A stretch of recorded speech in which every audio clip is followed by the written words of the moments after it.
Halo, pagi, siang, sore, malam. Kembali lagi di channel Trader Receh. Sebelum mulai, saya ingin mengucapkan kepada teman-teman Muslim selamat Hari Raya Idul Fitri. Minal aidin wal faizin. Mohon maaf lahir batin. Kali ini ya kita bahas bisa dibilang mitos ya, mitos atau kebiasaan umum terjadi. Sell May and go away. Kesannya itu apa ya? Kesannya kalau Mei itu bulan yang angker banget itu ya. Sebenarnya apa sih sell in May and go away? Ini sebenarnya ungkapan dari di dunia saham ya, cukup populer. Tapi pada prinsipnya sell in May and go away itu artinya sebuah strategi ya untuk menjual saham-saham di bulan Mei dan kembali lagi membeli saham-saham di bulan November. Tujuannya sederhana aja sih, untuk menghindari periode bulan Oktober, Mei dan Oktober yang biasanya memang tingkat kenaikannya kecil ya, rendah dibandingin bulan-bulan yang lain.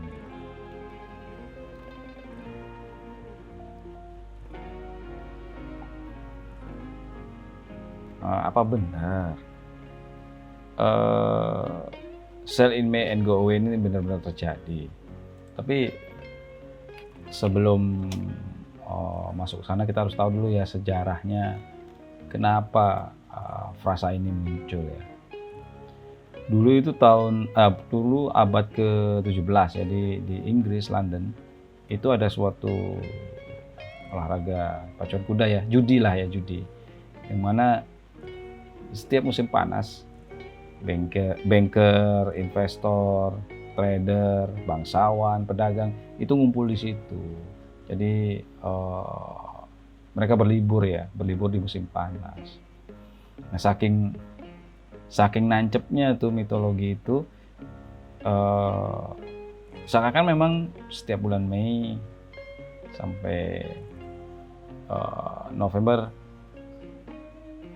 transaksinya sedikit, sampai mitos itu menjadi kebiasaan gitu bro.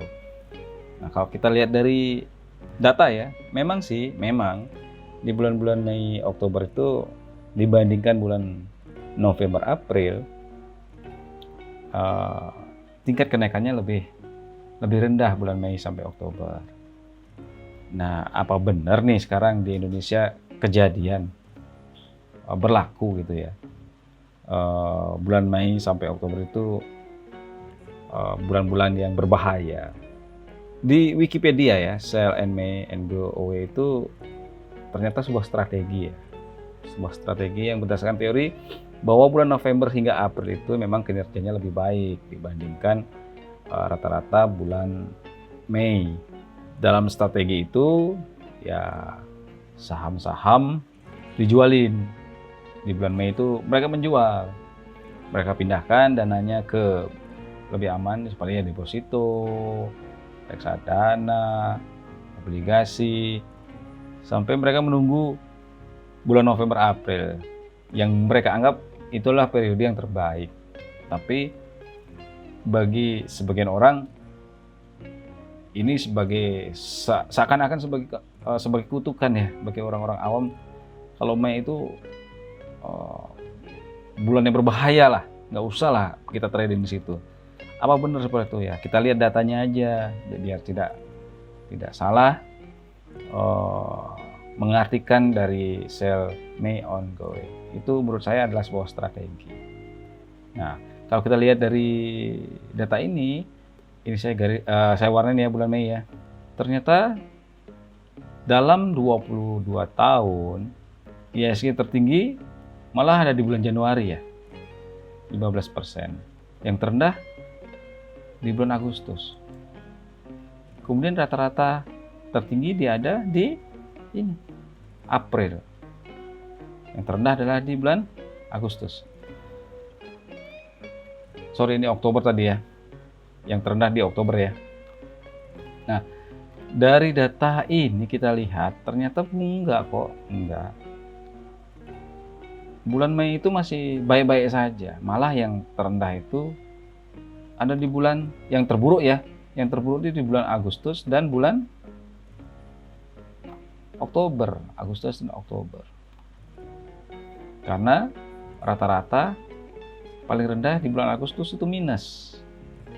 Dan rata-rata IHSG itu di 0,36 ada di bulan Oktober. Di bulan Mei malah yang positifnya 12 kali, yang negatif 9 kali. Beda kalau Agustus, ini Agustus ya. Positifnya cuma 10, negatifnya lebih banyak 11. Bulan Oktober, ini Oktober ya, 14 kali. 7. Yang lebih parah lagi bulan November. Cuma 9 kali positifnya, minusnya 12 kali.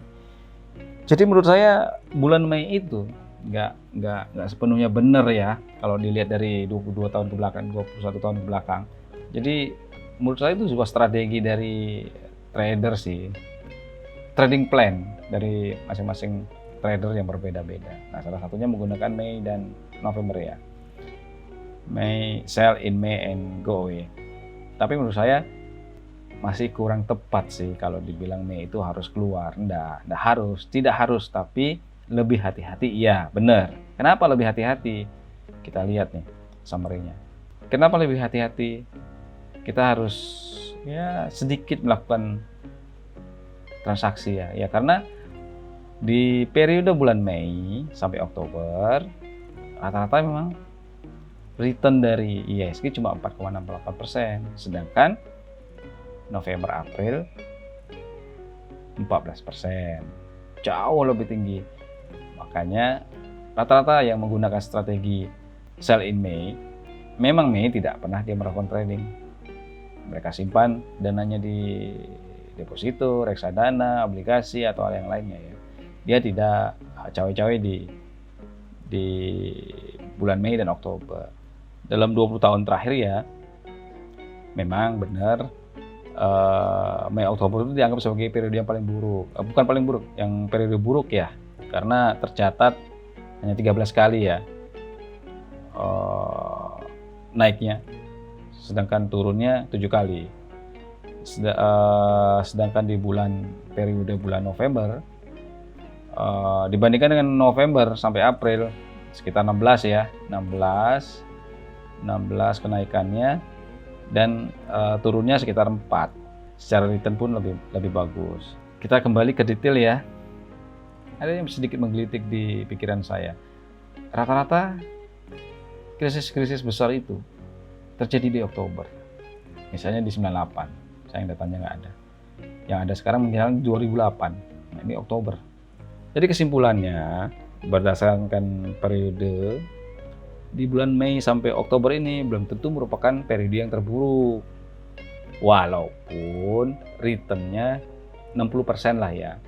Jadi ini 4,68%. Jadi sekitar 65% masih positif lah. 35%-an minus.